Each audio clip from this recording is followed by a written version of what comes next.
Hello नमस्कार साथियों, स्वागत है आप सभी का एक बहुत ही महत्वपूर्ण प्रैक्टिस सेट में। यहाँ पे करंट अफेयर और स्टैटिक जीके के प्रश्न होंगे जो कि बहुत ही सिलेक्टेड प्रश्न हैं। इससे पहले मैंने करंट अफेयर और स्टैटिक जीके के और भी बहुत सारी वीडियो डाली हैं, उनको आप जरूर देख लेना पेट की परीक्षा देने से पहले। और यहाँ पे बहुत ही सिलेक्टेड और जोरदार क्वेश्चन है, तो अगले 10 मिनट तक मैं क्वेश्चन और उनकी डिटेल आपको बताऊंगा। बहुत ही ज्यादा फायदा आपका होगा। इस प्रैक्टिस सेट को आप ध्यान से देखिए, रिविजन कीजिए। निश्चित तौर पर पेट में आपको ये सब क्वेश्चन आपको देखने को मिलने वाले हैं। तो चलिए बिना देर के करते वीडियो को स्टार्ट। और वीडियो स्टार्ट करूं उससे पहले आपको बताना होगा इस प्रश्न का जवाब। आपके सामने लिखा है इंटरपोल का। आज पहले ही मैं बता दूं कि बहुत ताबड़तोड़ बहुत तेज स्पीड में हम लोग करेंगे, क्योंकि अब वक्त बहुत कम बचा है। बस आप देखते चलिए क्वेश्चन, और जितना हो सके अगर आपको नहीं पता तो लिखते चलिए, ठीक है। इंटरपोल का मुख्यालय आपको बताना है कहाँ पे है। बढ़िया क्वेश्चन है। इंटरपोल का देखिए मुख्यालय मैंने लिख दिया है, तो यहाँ से आपकी जिम्मेदारी बनती है और भी जो मुख्यालय है ना, जो इंपॉर्टेंट मुख्यालय है उनको आप जरूर देख के जाइए। तो इंटरपोल का मुख्यालय आपको बताना है कहाँ पे है, तो बताएंगे कहाँ पे होगा। पेरिस में होगा, लंदन में होगा, लियोन में होगा या ब्रुसेल्स में होगा। दिए गए चारों ऑप्शन में से आपको बताना है इंटरपोल का मुख्यालय कहाँ पे है। इस क्वेश्चन का जवाब मैं आपको विद डिटेल को वीडियो के एंड में दे दूंगा, डिटेल के साथ। और भी कुछ महत्वपूर्ण बातें यहाँ पर मैं बताऊंगा इसके बारे में। तो चलिए करते हैं आज की वीडियो को स्टार्ट। पहला क्वेश्चन यहाँ पे आपने देखा। दूसरा क्वेश्चन लिखा है, जस्ट वेट, हाँ जी, दूसरा क्वेश्चन लिखा है। दूसरा बताना है आपको कि जून 2022 में किस कंपनी में एक इंडोर नहीं होगा, यहाँ पे इंडोर हो गया, कहना चाहता है इंडोर, है ना, इंडोर, ठीक। इंडोर सोलर कुकिंग सिस्टम सूर्य नूतन, इसका नाम आपको याद रखना, सूर्य नूतन विकसित किया है। आपको ये बताना है सूर्य नूतन विकसित किया है, आपको ये बताना सूर्य नूतन विकसित किया। ओके, जून 2022 में किस कंपनी ने एक नया बताना है, एक इंडोर सोलर कुकिंग सिस्टम सूर्य नूतन, जिसका नाम क्या है, सूर्य नूतन, ये विकसित किया किसने, आपको ये बताना है। तो बहुत ही सीधा साधा जवाब है, इंडियन ऑयल कॉर्पोरेशन लिमिटेड। सूर्य नूतन आप ध्यान रखना, इंडियन ऑयल कॉर्पोरेशन लिमिटेड। इसमें बहुत ज्यादा हम बात नहीं करेंगे, कुछ भी इसमें डिटेल बताने के लिए है नहीं। सूर्य नूतन जैसे ही आपसे पूछेगा आप जान जाना इंडियन ऑयल कॉर्पोरेशन लिमिटेड ने विकसित किया है। और ये क्या है, एक इंडोर सोलर कुकिंग सिस्टम है, ठीक है, इसको समझ के रखना। अगला क्वेश्चन देखेंगे जो कि बढ़िया क्वेश्चन है, यहाँ से मैं आपको डिटेल भी बताऊंगा। लिखा है केंद्रीय गृह मंत्री अमित शाह ने जुलाई 2022 में किस शहर में स्वामी रामानुजाचार्य, देखेंगे इनका पूरा नाम, स्वामी रामानुजाचार्य की स्टेचू ऑफ पीस, ऑफिस नहीं है, स्टेचू ऑफ पीस होगा, स्टेचू ऑफ पीस की बात चल रही है, पीस की है, शांति की बात चल रही है, स्टेचू ऑफ पीस की बात कर रहे हैं। देखो स्टेचू ऑफ यूनिटी तो आप सभी लोग जानते हो, सरदार वल्लभ भाई पटेल की है ना, 182 मीटर, है ना, 182 मीटर स्टेचू ऑफ यूनिटी। लेकिन हम लोग बात करें स्टेचू ऑफ पीस, ये किसका है, स्वामी रामानुजाचार्य का है। स्टेचू ऑफ पीस किसकी है, आपको ध्यान रखना है, स्वामी रामानुजाचार्य की स्टेचू को, मूर्ति को बोला जाता है स्टेचू ऑफ पीस। और अगर बात करें स्वामी रामानुजाचार्य की, तो आपको पहले इनके बारे में जान लेना है। ये एक वैष्णव संत थे, वैष्णव संत थे रामानुजाचार्य जी। और रामानुजाचार्य के रामानुजाचार्य के जो शिष्य थे उनका नाम था रामानंद। इनको तो आप बहुत अच्छे तरीके से जानते हो। इनके शिष्य का नाम, ये एक्चुअली कबीरदास के गुरु थे। किसके गुरु थे, कबीरदास के गुरु थे रामानंद जी। और रामानंद के गुरु कौन थे, स्वामी रामानुजाचार्य। तो अगर हम लोग बात करें रामानुजाचार्य की, तो ये वैष्णव संत थे। और अगर इनकी बात करें तो इन्होंने विशिष्ट द्वैतवाद, जो कि बहुत पूछा जाता है प्रश्न कि विशिष्ट द्वैतवाद के प्रवर्तक कौन है, विशिष्ट द्वैतवाद के प्रवर्तक कौन है, रामानुजाचार्य हैं विशिष्ट द्वैतवाद के प्रवर्तक, ठीक है। और ये किसके गुरु थे, रामानंद के गुरु थे। बात रामानंद की अगर हम लोग बात करें तो कहा जाता है कि उत्तर भारत में जो है भक्ति आंदोलन, सुनना ध्यान से, बहुत अच्छा क्वेश्चन है, उत्तर भारत में भक्ति आंदोलन के प्रवर्तक कौन है, उत्तर भारत में भक्ति आंदोलन के प्रवर्तक कौन है, रामानंद हैं, जो कि कबीरदास जी के गुरु हैं। हम बोल रहे हैं उत्तर भारत में भक्ति आंदोलन के प्रवर्तक कौन है, रामानंद है। और अगर यही मैं पूछता आपको दक्षिण भारत में भक्ति आंदोलन का प्रवर्तक कौन है, तो वहां पे आप बोलते अलवार संत हो जाएंगे, अलवार संत, ठीक है। अलवार संत जो है दक्षिण भारत में भक्ति आंदोलन के प्रवर्तक हैं, और उत्तर भारत में भक्ति आंदोलन के प्रवर्तक कौन हो जाएंगे फ्रेंड्स, रामानंद हो जाएंगे। आपको ध्यान रखना कबीरदास जी के गुरु हैं। इन सारी बातों को ध्यान रखना। वैष्णव संत है रामानुजाचार्य, जिनकी स्टेचू को हम लोग बोलते हैं स्टेचू ऑफ पीस, है ना, शांति की मूर्ति बोला जाता है। आप सारी और बाकी 182 मीटर मैंने क्या बताया है, statue of unity Sardar Vallabh भाई पटेल, लौह पुरुष, जो कि आप सारे लोग पहले से ही जानते हो, कोई समस्या नहीं है ना। और बात करें कबीरदास जी की, तो इनकी जो है रचना साखी शबद रमैनी और बीजक, है ना, बीजक में इन सबको संग्रहित किया गया है। तो साखी शबद रमैनी कबीरदास जी की रचना है ना। और कबीरदास जी की भाषा पूछता है, तो भाषा इनकी कैसी थी, सधुक्कड़ी भाषा थी, सधुक्कड़ी, है ना। और इनका जन्म कहाँ पे हुआ था, तो माना जाता है कि इनका जन्म अपने बनारस में हुआ था, है ना, वाराणसी में इनका जन्म हुआ था कबीरदास जी का। तो ये सारी बातें ध्यान रखना। क्वेश्चन पूछा गया था स्वामी रामानुजाचार्य की जो स्टेचू है वो हाल ही में कहां पर अनावरण किया है? केंद्रीय गृह मंत्री अमित शाह जी ने कहां पर अनावरण किया है? तो श्रीनगर में किया है। श्रीनगर, आप समझ जाना, जम्मू कश्मीर श्रीनगर की बात चल रही है। तो किसने? अमित शाह जी ने, केंद्रीय गृह मंत्री अमित शाह ने स्टेचू ऑफ पीस कहां पे बनाया है, एक्चुअली अनावरण किया है? तो श्रीनगर में किया है। और अमित शाह जी के बारे में मैंने आपको बताया था, इन्होंने लॉन्च किया था सीमा दर्शन योजना गुजरात में। गुजरात में मैंने आपको बताया था 36वें राष्ट्रीय खेल सीमा दर्शन योजना, है ना, गुजरात में 36वें राष्ट्रीय खेल सीमा दर्शन योजना मैंने आपको बताया था। ये बातें आपको पहले से याद होंगी ना। और मैंने यहाँ पे बताया था बालिका पंचायत भी गुजरात में शुरू की गई। बालिका पंचायत, बहुत अच्छा क्वेश्चन है, बालिका पंचायत। और पंचायती राज्य दिवस कब मनाते हैं? 24 अप्रैल को। 24 अप्रैल को पंचायती राज्य दिवस मनाते हैं। चलिए तो अगला क्वेश्चन देखते हैं। अगला क्वेश्चन नंबर 3 लिखा है, यहाँ पे मैं बेहतरीन डिटेल आपको दे रहा हूँ, सही बता रहा हूँ, ये सारे क्वेश्चन पूछे जाने वाले हैं, बहुत रिपीटेड क्वेश्चन है, तो प्लीज इन क्वेश्चन की आप भी इज्जत कीजिए, इनका रिवीजन कीजिए, देखिए अच्छे क्वेश्चन है ना। लिखा है 7 मार्च 2022 को स्कूल, और सब्सक्राइब तो तुरंत कर लेना जिन लोगों ने नहीं किया, प्लीज, है ना, क्योंकि छोटा सा चैनल है, आप प्रमोट करोगे तभी मैं थोड़ा सा और मुझे कॉन्फिडेंस आएगा और अच्छा लगेगा। जैसे मेरे व्यू बढ़ते हैं, सब्सक्राइबर बढ़ते हैं तो बहुत खुशी होती है और मन करता है वीडियो बनाने का ना। तो 7 मार्च 2022 को फ्रेंड्स, थर्ड क्वेश्चन लिखा है 7 मार्च 2022 को स्कूल ना जाने वाली किशोरियों को औपचारिक शिक्षा में महिला एवं बाल विकास मंत्रालय द्वारा कौन सी शिक्षा, औपचारिक शिक्षा देना है इनको। औपचारिक शिक्षा, ये स्कूल नहीं जाती है लेकिन इनको कहीं ना कहीं थोड़ी बहुत औपचारिक शिक्षा मिलनी चाहिए, कुछ बहुत एजुकेटेड होनी चाहिए, बिल्कुल अनपढ़ न रहने पाए। इसके लिए महिला एवं बाल विकास मंत्रालय द्वारा कौन सा अभियान शुरू किया गया है ये बताना है। औपचारिक शिक्षा देना है जो महिलाएं, जो बच्चियां स्कूल नहीं जाती हैं उनके लिए, जो किशोरियां स्कूल नहीं जाती हैं उनके लिए। तो इसके लिए चलाया है, पहले बात तो आपको बताना है कन्या शिक्षा प्रवेश उत्सव। कन्या शिक्षा प्रवेश उत्सव, औपचारिक शिक्षा देना है ऐसी किशोरियों को जो स्कूल नहीं जाती हैं। और कौन सा मंत्रालय चलाया है ये भी कहीं ना कहीं इंपॉर्टेंट है, इस तरह के क्वेश्चन पूछे जाते हैं। तो मंत्रालय कौन सा हो जाएगा, देखना है आपको।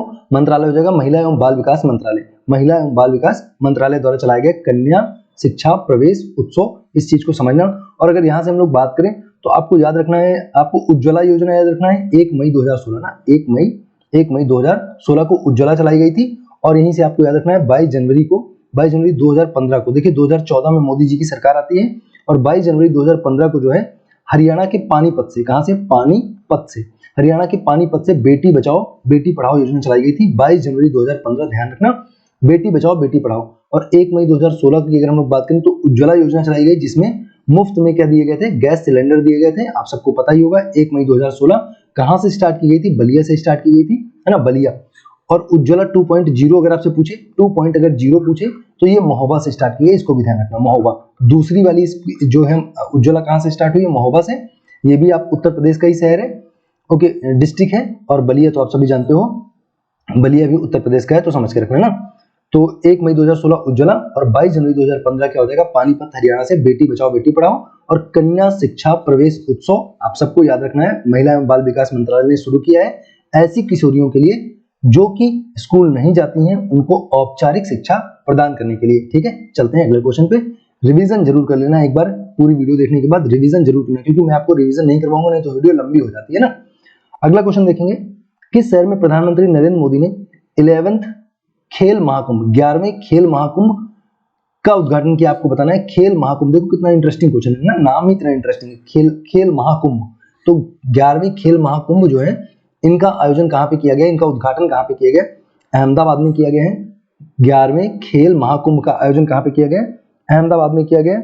और अगर हम लोग बात करें अहमदाबाद की तो एक क्वेश्चन आपको यहां से याद रखना है, अहमदाबाद और केरल, इन दो जगहों को, अहमदाबाद और केरल, इन दोनों को टाइम मैगजीन ने, जो टाइम मैगजीन है ना, टाइम मैगजीन ने क्या किया है, अहमदाबाद और केरल दोनों को टाइम मैगजीन ने कहा है दुनिया के ग्रेटेस्ट प्लेस का नाम दिया है ना, greatest place of the world 2022, greatest place of the world 2022 किसको दिया, अहमदाबाद और केरल को कहा गया है greatest place of the world. किसके द्वारा कहा गया है,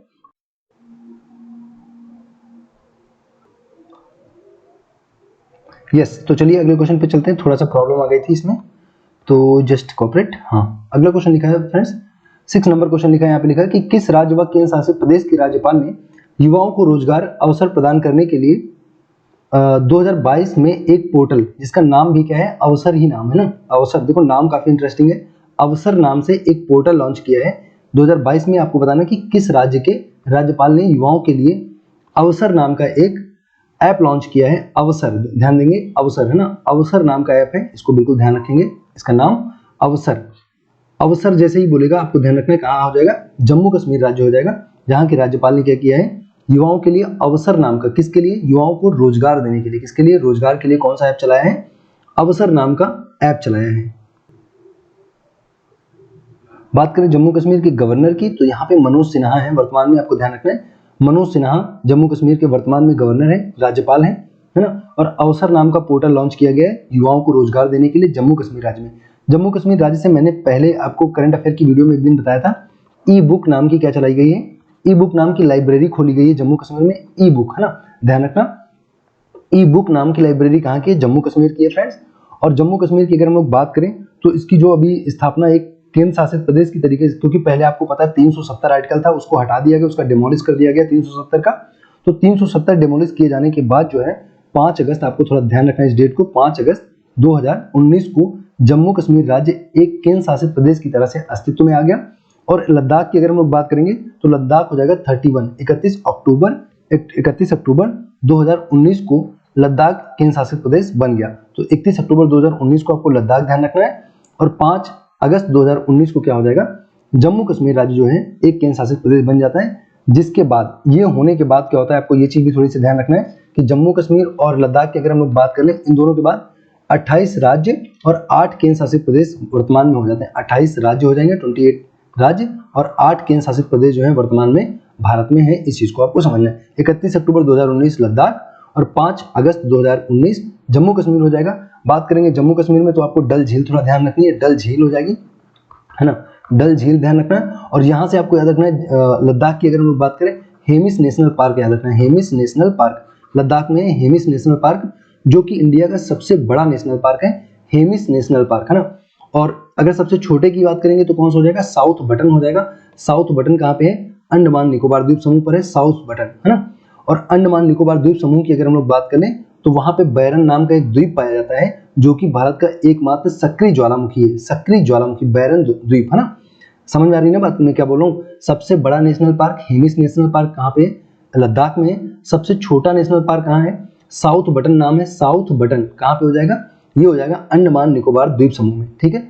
और बैरन द्वीप में बोल रहा हूँ कि एकमात्र सक्रिय ज्वालामुखी है अंडमान निकोबार द्वीप समूह में। और अंडमान निकोबार द्वीप समूह की अगर हम लोग बात करें तो इसका जो हाई कोर्ट है ना, वो कहाँ पे होगा, वेस्ट बंगाल में होगा, ये चीज ध्यान रखना, पश्चिम बंगाल में। अंडमान निकोबार का जो उच्च न्यायालय है वो कहाँ पे होगा, पश्चिम बंगाल में होगा, इसको भी ध्यान रखना है। इन सारी बातों को आपको ध्यान में रखना है, ठीक है। चलिए अगले क्वेश्चन पे चलते हैं। अगला क्वेश्चन लिखा है, महिला सशक्तिकरण को बढ़ावा देने के लिए जनवरी 2022 में लीजेंड्स लीग का ब्रांड एम्बेसडर किसे बनाया गया। क्वेश्चन में लिखा है, आगे मैं बोल दे रहा हूँ, जनवरी 2022 में महिला सशक्तिकरण को बढ़ावा देने के लिए लीजेंड्स लीग, है ना, लीजेंड्स लीग जैसे आईपीएल होता है, आपको पता है इंडियन प्रीमियम लीग होता है, आईपीएल होता है ना। तो इस बार कौन जीता, गुजरात जीता, 15वां संस्करण गुजरात जीता है ना आईपीएल। तो उसी तरह से लीजेंड्स लीग चलाई गई है। लीजेंड्स लीग जो पुराने प्लेयर हैं, जैसे सचिन तेंदुलकर है, वीरेंद्र सहवाग है ना, इरफान पठान है, ये लोग जो पुराने युवराज सिंह है ना, इसी तरह से दुनिया के जितने पुराने प्लेयर हैं, उन सारे पुराने प्लेयर्स की जो टीम है उनके लिए लीजेंड्स लीग नाम का एक मैच चलाया गया है, एक लीग बनाई गई है। तो उस पूछ रहा है कि महिला सशक्तिकरण को बढ़ावा देने के लिए उसका ब्रांड एम्बेसडर किसको बनाया गया। तो उसका ब्रांड एम्बेसडर झूलन गोस्वामी को बनाया गया। इनके नाम से आप सभी परिचित होंगे, ये महिला क्रिकेटर है इंडिया की, काफी बड़ा नाम है इनका, झूलन गोस्वामी, आप समझ सकते हैं, काफी प्रतिष्ठित नाम है ना। तो जो लीजेंड्स लीग चलाई गई, देखिए ये पुरुषों की टीम है ना लीजेंड्स लीग, लेकिन महिला सशक्तिकरण को बढ़ावा देने के लिए इसका ब्रांड एम्बेसडर एक महिला को बनाया गया, इनका नाम है झूलन गोस्वामी, है ना। फास्ट बॉलिंग करती है, मीडियम पेसर है, आप सब जानते हो, कोई समस्या नहीं है ना। अगला क्वेश्चन लिखा है, सुभाष चंद्र बोस ने भारतीय राष्ट्रीय कांग्रेस छोड़ने के बाद, आज प्रिंटिंग में थोड़ी बहुत हल्की फुल्की परेशानी, ध्यान देना। सुभाष चंद्र बोस ने भारतीय राष्ट्रीय कांग्रेस छोड़ने के बाद किस दल की स्थापना की। अगर हम लोग बात करें भारतीय राष्ट्रीय कांग्रेस छोड़ने की सुभाष चंद्र बोस की, तो आप सबको पता है 1938 और 1939 में कई बार बता चुका हूं, 39 यहाँ पे हरिपुरा होता है और त्रिपुरी होता है। तो त्रिपुरी अधिवेशन में क्या होता है, गांधी जी के एक कैंडिडेट थे जिनका नाम पट्टाभी सीतारमैया था। तो पट्टाभी सीतारमैया को सुभाष चंद्र बोस ने कांग्रेस के पद पे कह दिया, सीधी टक्कर देते हुए हरा दिया। तो गांधी जी के जो कैंडिडेट पट्टाभी सीतारमैया थे, उनको किसने हरा दिया, सुभाष चंद्र बोस ने हरा दिया। जिसकी वजह से क्या होता है, गांधी जी और सुभाष चंद्र बोस के बीच में मनमुटाव हो जाता है, और उसी कारण सुभाष चंद्र बोस ने उनकी रिस्पेक्ट में, गांधी जी की रिस्पेक्ट में कांग्रेस पद छोड़ दिया, और जब कांग्रेस पद छोड़ दिया तो उन्होंने क्या किया, फॉरवर्ड ब्लॉक नाम की एक संस्था बना ली, फॉरवर्ड ब्लॉक, इसका नाम याद रखना आपको। 1939 में, बहुत इंपॉर्टेंट क्वेश्चन है। और सुभाष चंद्र बोस जी की याद में 23 जनवरी को हम लोग मनाते हैं पराक्रम दिवस, ये भी ध्यान रखना, पराक्रम दिवस मनाते हैं 23 जनवरी को।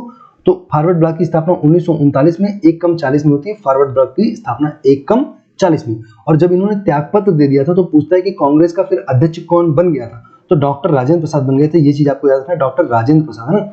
डॉक्टर राजेंद्र प्रसाद जी जो हैं इस समय, जिनको बिहार का गांधी कहा जाता है, जब सुभाष चंद्र बोस ने 1939 में त्रिपुरी से त्यागपत्र दे दिया था तो डॉक्टर राजेंद्र प्रसाद को इसका अध्यक्ष बना दिया गया।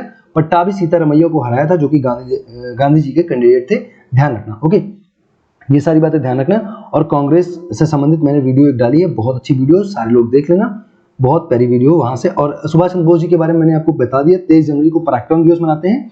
और नेताजी सुभाष चंद्र बोस ने ही 1943 में, 1943 में जो है, इन्होंने आजाद भारत की सरकार का गठन कर दिया था। इन्होंने कहा था कि मतलब दूसरे देश में कहीं पे थे, जिसका नाम सिंगापुर है। सिंगापुर के बारे में भी एक चीज ध्यान रखना, दुनिया का सबसे ज्यादा नगरीकृत देश है सिंगापुर, है ना। तो सिंगापुर में ये थे सुभाष चंद्र बोस जी, और उन्होंने 1943 में कह दिया कि भारत की आजाद सरकार का गठन कर लिया। इन्होंने कहा कि भारत हो गया भाई साहब आजाद अंग्रेजों से, और 1943 में इन्होंने आजाद सरकार का गठन कर लिया। 1943 में आजाद सरकार का गठन किया, कहां पे किया था, सिंगापुर में। ध्यान से सुन लेना इस बात को, मैं पक्का बता रहा हूं, एक क्वेश्चन सुभाष चंद्र बोस जी के बारे में मिलने वाला है आपको ना, सिंगापुर, ठीक है। सिंगापुर में आजाद सरकार का गठन कब किया था, 43 में किया था। और फॉरवर्ड ब्लॉक की अगर बात करें तो 39 में इसकी स्थापना की थी, और 23 जनवरी को पराक्रम दिवस मनाते हैं सुभाष चंद्र बोस जी की याद में। त्रिपुरा, हरिपुरी दोनों ध्यान रखना, हरिपुरी पहले होता है, त्रिपुरा बाद में होता है। और अगर आप अल्फाबेट देखोगे तो H 8 होता है और T 20 होता है, तो वैसे भी 8 पहले आता है और T 20 बाद में आता है ना। अगला क्वेश्चन देखेंगे। अगला क्वेश्चन लिखा है, लद्दाख किस उच्च न्यायालय क्षेत्र के अंतर्गत आता है। तो यहाँ से आपको देखना है कि लद्दाख जो है, क्योंकि इसका अपना उच्च न्यायालय नहीं है, उच्च न्यायालय अपना नहीं है लद्दाख का, इसीलिए लद्दाख का जो है उच्च न्यायालय वो हो जाएगा जम्मू कश्मीर राज्य हो जाएगा लद्दाख का उच्च न्यायालय। यहां से आपको एक चीज याद रखना, आर्टिकल 214 थोड़ा सा ध्यान रखना।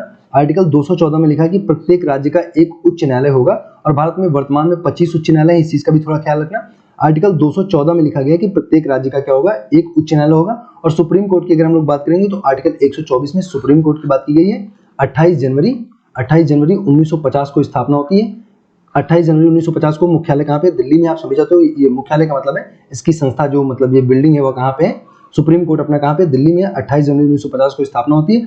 आर्टिकल 124 में सुप्रीम कोर्ट की बात कही गई है। और वर्तमान में सुप्रीम कोर्ट में जो है कितने न्यायाधीश हैं, अगर ये पूछे तो कितने हो जाएंगे, तो यहाँ पे अगर हम लोग बात करें कितने वर्तमान में कितने न्यायाधीश हैं, तो आपको याद रखना 3-4 मतलब 34, 3-4 क्रम से याद करना, 3-4 कुल मिला के 34 है, मतलब 33+1 है ना, 33+1 33। और ये जो 1 है ये 49वें नंबर के, 49 नंबर के हैं। इनका नाम है यू ललित, यू ललित इनका नाम है, इनका ध्यान रखना नाम।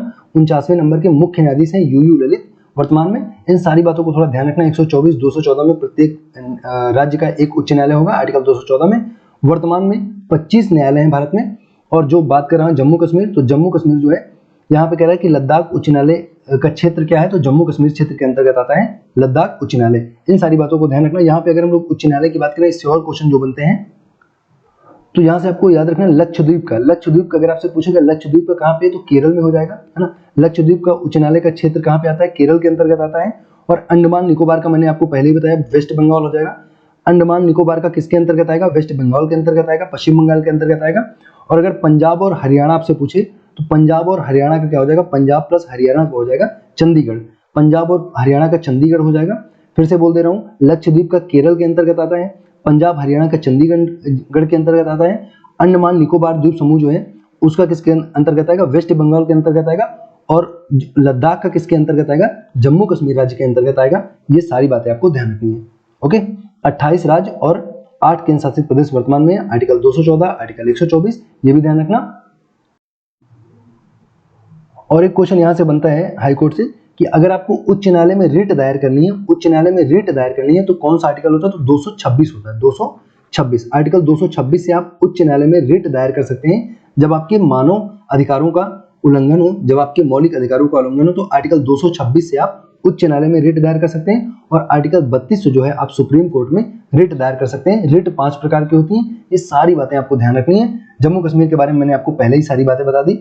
तो ठीक है, चलते हैं अगले क्वेश्चन पे। ये सब याद रखना, बहुत इंपॉर्टेंट क्वेश्चन मैं आपको बता रहा हूँ, ठीक है। अगला क्वेश्चन देखेंगे।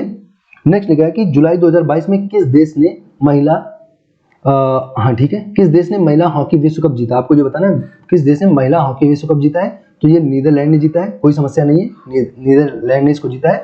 अर्जेंटीना को हराया है, नीदरलैंड ने जीता है। नीदरलैंड, आपको ध्यान रखना, महिला हॉकी विश्व कप किसने जीता है? नीदरलैंड ने जीता है, अर्जेंटीना को हरा के। किसको हराया ये इंपॉर्टेंट नहीं है, बस आपको इतना ध्यान रखना है कि नीदरलैंड ने जीता, क्योंकि इंडिया तो यहाँ पे है नहीं, तो इसलिए बहुत इंपॉर्टेंट है नहीं ना। लेकिन हाँ, ये याद रखना है कि जीता किसने? नीदरलैंड ने जीता महिला हॉकी विश्व कप। यहाँ की महिलाएं बड़ी नीडर हैं और इसीलिए हॉकी लेकर जाती हैं, ये लोग जीत के चली जाती हैं। 2022 में महिला हॉकी विश्व कप नीदरलैंड ने जीता है। और क्रिकेट विश्व कप किसने जीता? ऑस्ट्रेलिया ने जीता। कॉमनवेल्थ में अपनी महिलाओं ने क्या जीता है? सिल्वर जीता है। ऑस्ट्रेलिया वालों ने हम लोगों को हरा दिया था, उन लोगों ने गोल्ड जीता था, हम लोगों ने सिल्वर जीता था क्रिकेट में ना। टेनिस के इतिहास में सभी 4 ग्रैंड स्लैम में 80, ये क्या लिखा है, ग्रैंड स्लैम में 80 मैचों में, एक्चुअली मैचों में होना चाहिए, 80 मैच जीतने वाले पहले खिलाड़ी कौन बन गए? क्वेश्चन में बोल दे रहा हूँ, समझिए क्या लिखा है। चारों ग्रैंड स्लैम, जो 4 प्रकार के ग्रैंड स्लैम होते हैं, US open, Australia open, France open और विंबलडन ओपन, 4 प्रकार के होते हैं। उन चारों में 80 ग्रैंड स्लैम जीतने वाले एकमात्र खिलाड़ी कौन बन गए, ये पूछ रहा है। तो चारों में 80 ग्रैंड स्लैम जीतने वाले एकमात्र खिलाड़ी नोवाक जोकोविच हैं। ये भाई साहब सर्बिया के खिलाड़ी हैं, नोवाक जोकोविच, ये सर्बिया के खिलाड़ी हैं। और बात करें हम लोग ग्रैंड स्लैम की, तो चारों ग्रैंड स्लैम पे मैंने बहुत ही बेहतरीन ट्रिक से आपको वीडियो बना के डाली है, प्लीज देख लेना पेट के लिए। 2022 में चारों ग्रैंड स्लैम कौन जीता है, महिला एकल, पुरुष एकल, बहुत पूछे जाने वाले प्रश्न है और बहुत ही अच्छी ट्रिक के साथ मैंने बनाया है। उस वीडियो में वॉइस की थोड़ी परेशानी है, लेकिन प्लीज आप कॉपरेट करके देख लेना, बहुत मुश्किल होता है वीडियो बनाना, काफी मेहनत लगती है, तो प्लीज कॉपरेट कर लेना। बहुत अच्छी ट्रिक है, आप एक बार देखोगे कभी नहीं भूलोगे ना। तो चलिए अगले क्वेश्चन पे चलते हैं। इसका सही जवाब हो जाएगा नोवाक जोकोविच, चारों ग्रैंड स्लैम में 80 मैच जीतने वाले एकमात्र खिलाड़ी बन गए हैं। अगला क्वेश्चन और लास्ट क्वेश्चन यहाँ पे लिखा हुआ है, लिखा है कि ठीक है 12वां नंबर क्वेश्चन लिखा है कि 2022 में ई समाधान पोर्टल किस संस्था ने जारी किया? इसका नाम क्या है? ई समाधान। देखिए अभी आपको एक चीज मैं फिर से रिकॉल करवाऊंगा, ई समाधान नाम का पोर्टल कौन सी संस्था ने? तो यूजीसी, किसने किया है? यूजीसी, संस्था का नाम है यूजीसी। इसको क्या बोलेंगे? विश्वविद्यालय अनुदान आयोग, है ना। तो समाधान, ई समाधान नाम का पोर्टल विश्वविद्यालय अनुदान आयोग ने लॉन्च किया है। तो देखो मैंने आपको 3 चीजें यहाँ पे बताई हैं जो ये समझने वाली। ई समाधान पोर्टल यूजीसी हो जाएगा। आइए एक बार बताते हैं और कौन सी चीज मैंने आपको बताई है ना। और जस्ट वेट, अभी मैं बता रहा हूँ, दिखा रहा हूँ आपको। और जैसे मैंने आपको यहाँ पे बताया था, अवसर नाम का पोर्टल किसने लॉन्च किया? तो जम्मू कश्मीर ने लॉन्च किया। अवसर नाम का पोर्टल है जो कि रोजगार के लिए है ना। और मनोज सिन्हा यहाँ के राज्यपाल, मैंने आपको बताया था अवसर नाम का पोर्टल। तो देखो यूजीसी वाला आपको याद हो गया, ई समाधान, अवसर हो गया, रोजगार के लिए जम्मू कश्मीर वाला, और एक मैंने आपको बताया था, just wait,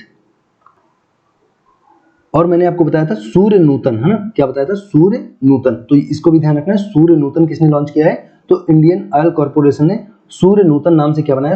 indoor solar cooking system है सूर्य नूतन। तो फिर से देखेंगे, सूर्य नूतन अगर पूछेगा तो इंडियन ऑयल कॉर्पोरेशन हो जाएगा, ओके। अवसर पूछेगा तो जम्मू कश्मीर राज्य हो जाएगा रोजगार के लिए। और उसके बाद ई समाधान पूछेगा तो क्या हो जाएगा? ई समाधान हो जाएगा यूजीसी, विश्वविद्यालय अनुदान आयोग। काफी इंपॉर्टेंट क्वेश्चन है, यूजीसी वाला भी बहुत इंपॉर्टेंट क्वेश्चन, ध्यान रखना। अब आइए पहला वाला क्वेश्चन हम लोग जल्दी से कर लेते हैं, जो आपको बताने के लिए मैंने कहा था कि इंटरपोल का मुख्यालय कहाँ पे है। काफी अच्छा ये भी क्वेश्चन है। इंटरपोल का मुख्यालय जो हो जाएगा ये हो जाएगा लियोन। लियोन कहाँ पे हो जाएगा? फ्रांस में हो जाएगा। और अगर हम लोग फ्रांस की बात करें तो फ्रांस जो है, आपको याद रखना है, फ्रांस यहाँ पे इसका मुख्यालय। इंटरपोल का मतलब क्या होता है? इंटरपोल का मतलब होता है इंटरनेशनल पुलिस। इंटरपोल का क्या मतलब हो जाएगा? इंटरनेशनल पुलिस हो जाएगा। और इसका मुख्यालय हो जाएगा लियोन। लियोन कहाँ पे है? ये फ्रांस में। और फ्रांस की अगर हम लोग बात करें तो फ्रांस की राजधानी पेरिस हो जाएगी। और फ्रांस की राजधानी पेरिस हो जाएगा। और कौन सी नदी के किनारे है ये भी पूछता है, तो सीन नदी के किनारे। पेरिस कौन सी नदी के किनारे है? सीन नदी के किनारे है, ये चीज ध्यान रखनी है आपको। फ्रांस है। और फ्रांस को बोला जाता है सुरा सुंदरियों का देश बोला जाता है। सुरा का मतलब होता है मदिरा, दारू, है ना। तो सुरा सुंदरियों का देश फ्रांस को बोला जाता है, ये चीज ध्यान रखना है। पेरिस जो है सीन नदी के किनारे है, ये ध्यान रखना है। और यहीं पे मैं आपको बताने वाला था कुछ और बातें। तो जैसे अंतरराष्ट्रीय न्यायालय, है ना, अंतरराष्ट्रीय न्यायालय का आपको याद रखना मुख्यालय कहाँ पे है? द हेग में है ना, द हेग। तो अंतरराष्ट्रीय न्यायालय का मुख्यालय कहाँ पे है? द हेग में, स्विट्जरलैंड में, है ना। तो इसमें अंतरराष्ट्रीय न्यायालय का मुख्यालय कहाँ पे है? द हेग, स्विट्जरलैंड में हो जाएगा। और उसके बाद अगर हम लोग बात करें अंतरराष्ट्रीय न्यायालय में जो कार्यकाल होता है वो 9 वर्ष का होता है। जो प्रत्येक न्यायाधीश का कार्यकाल कितना होता है? 9 वर्ष का होता है। और यहाँ पे नंबर ऑफ जज कितने होते हैं? 15 जज होते हैं, 15 न्यायाधीश होते हैं। और प्रत्येक का कार्यकाल कितना होता है? 9 वर्ष का होता है। द हेग स्विट्जरलैंड में इसका मुख्यालय है। और अभी मैं सुप्रीम कोर्ट की बात कर रहा था, वहां पे आपको अगर पूछेगा कि पहले न्यायाधीश कौन थे, हीरालाल जेकानिया थे, और वहां पे 7+1 उस समय हुआ करते थे, मतलब टोटल 8 थे, 7+1 थे, जो ये 1 थे वो हीरालाल जेकानिया थे, और वर्तमान में 34 है, और वहां पे जो 1 है मतलब 33 और +1, तो ये 1 कौन हो जाएंगे, यूयू ललित हो जाएंगे 49 नंबर के। तो मुझे लगता है काफी अच्छी लगी होगी ये वीडियो आपको। तो ये था एंड इस वीडियो का। Thanks for watching and God bless you all.